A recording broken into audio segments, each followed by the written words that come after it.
Well, hi there, students. This is Matt Hull. I'm the Dean of Academics here at Dawson Community College. It's my pleasure to welcome you to DCC as a new student. I want to take a little bit of time on this video to introduce to you some very important academic policies and procedures, some things that you should know if you're going to be a successful student here at DCC.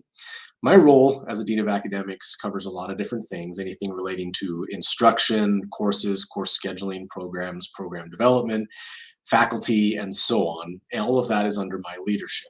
Another really important thing that I do in my office is help students who may have disabilities receive the accommodations they need to help them be successful as students. And I'll come back to that at the end of this video. But for now, I want to talk to you about some really important academic policies and procedures that will help you be a successful student here at DCC. Give me a moment here to share my screen or proceed with a slideshow, because I think seeing the information in front of you is often makes it easier to retain than if you just listen to me the entire time. So here we go.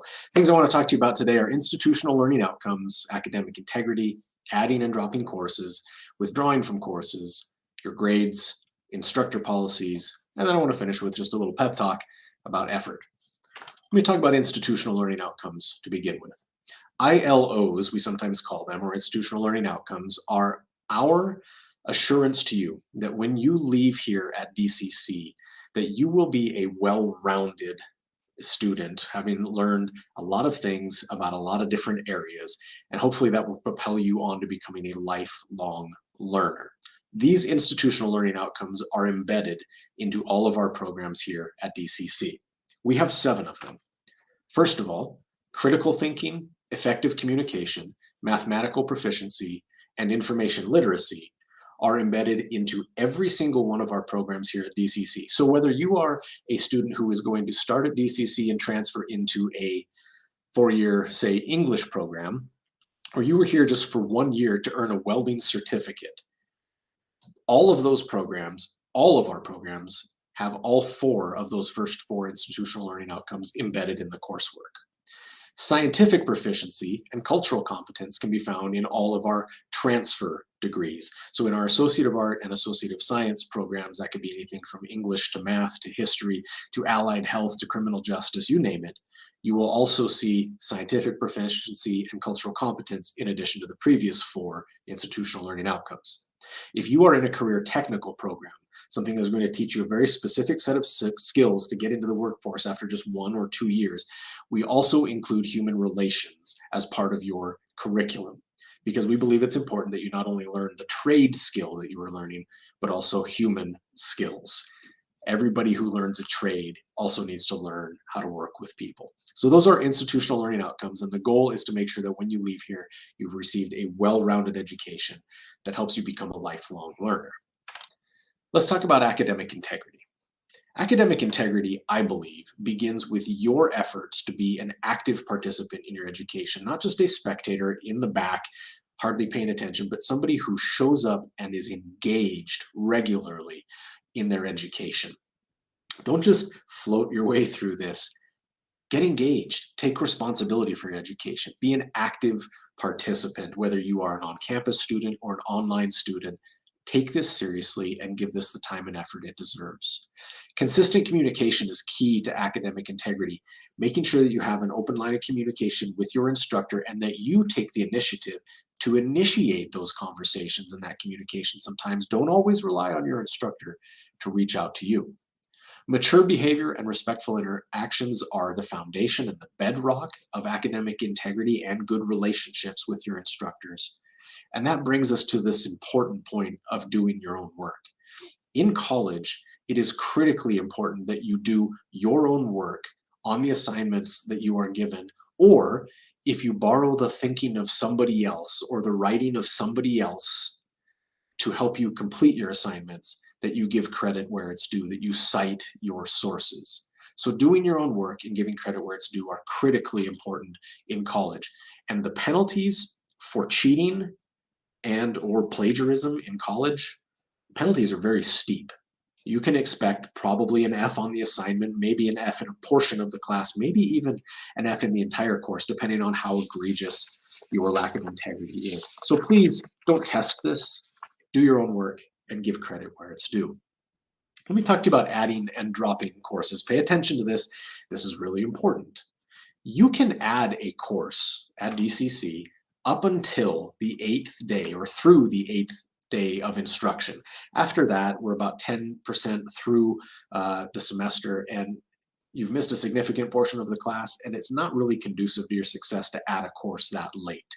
So you may add a course through the 8th instructional day. Now, you may also drop a course through that 8th instructional day if you don't want to have to pay for it. Now, you can drop a class later if you want to, if you find it's not working with your schedule or you just don't like it or whatever, but you will still end up having to pay for a class that you are not taking. So it is really important that you follow these deadlines. You may add or drop a course without having to pay for it. Well, without having to pay for the dropped course. You still have to pay for the courses you add, obviously, but you don't have to pay for a dropped course if you drop it through the 8th instructional day. You have to work with your advisor in order to add or drop a course. So make sure that you have a good relationship with them. You could also withdraw from a course. Now, withdrawing from a course is different than just dropping it. If you drop it, it's like you were never in it to begin with. Withdrawing it is an acknowledgement that you were in the class, but you are not going to finish it with a passing grade. So the good news is that you can withdraw from a course at any time before the finals and it will not have a negative impact on your grade point average. If you decide to withdraw from a course once finals have begun, you will receive a WF grade on your transcript, which will have a negative impact on your grade point average, your GPA. So the good news is that you can withdraw at any time before finals and it won't impact your GPA. The bad news is that you still have to pay for a course that you withdraw from. So make sure you pay attention to these timelines and these deadlines and do the right thing at the right time.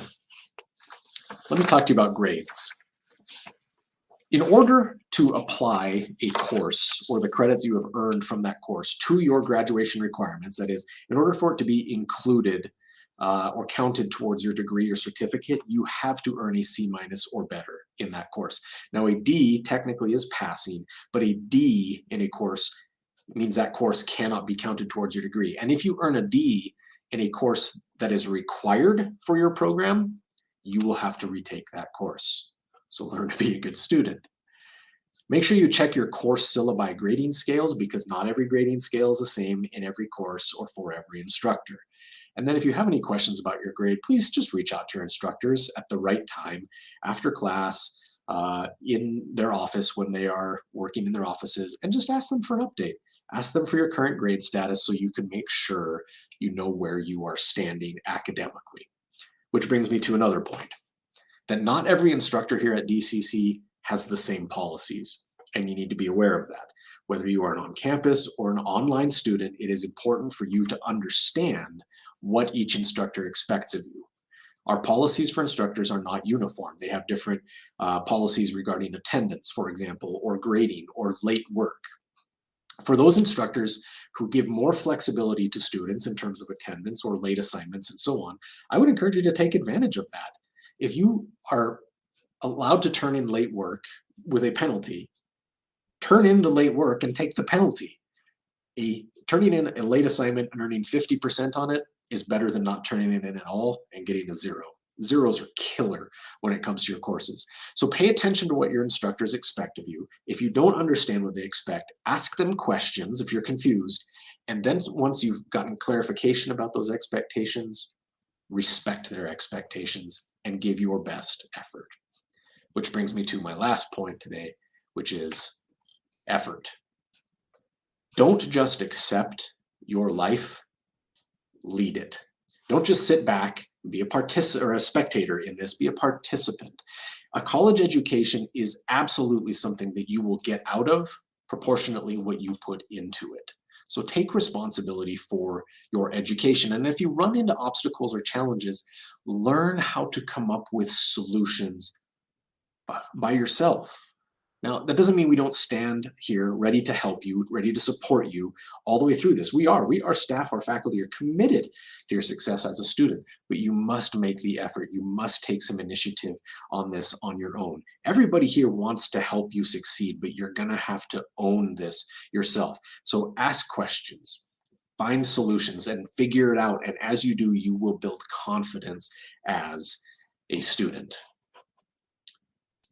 That's what I want to cover with the academic policies and procedures part of this. But the next thing I want to do is just circle back to something I wanted to talk to you about, which is my role working in academic disabilities student disability and accommodations services. So I want to talk about that just a little bit. Now, I recognize that this won't impact all of you students, but it will impact a number of you. In my role as the coordinator for student disability and accommodation services, I work with students who have disabilities to ensure that they are given every opportunity to benefit from an education at DCC through providing them with helpful accommodations both in and out of the classroom, primarily in the classroom in my role. Students who qualify for these services would be any student who has a disability that makes traditional learning a significant challenge. So it could be a physical disability, it could be a psychological or a mental disability, it could be a learning disability, it could be any number of things that have required professional medical attention. So, for example, students who in high school had an IEP or a 504 plan would almost certainly qualify for our support services here at Dawson Community College. If you think this might be you, if you are a student who has struggled with a learning disability or another disability that has just made learning difficult for you, please make sure you contact me. If you're an on-campus student, stop by my office. If you're an online student, please send me an email, and I would be happy to help you through this process. Now, we do require a little bit of paperwork. We do have to make sure that your disability has been verified by a certified medical professional, but typically that paperwork doesn't take very long, and it's always to your benefit to work on this at the beginning of the term so we can get some accommodations in place to help you succeed as a student. Now, there's a lot more that I could say about that, but I won't say more at this time. Again, we are so glad that you are here. I am glad that you are here. I trust that this is going to be an outstanding experience for you. Our staff, our faculty are all here, our administrators are all here ready to support you in this endeavor. We believe in you. Believe in yourself. Give this your best, and this will be a phenomenal experience for you. If there's anything that I can do to help you, please don't hesitate to reach out. I'm happy to work with you to help you achieve your academic and educational goals. Welcome to DCC. I think you're going to enjoy being a Buccaneer.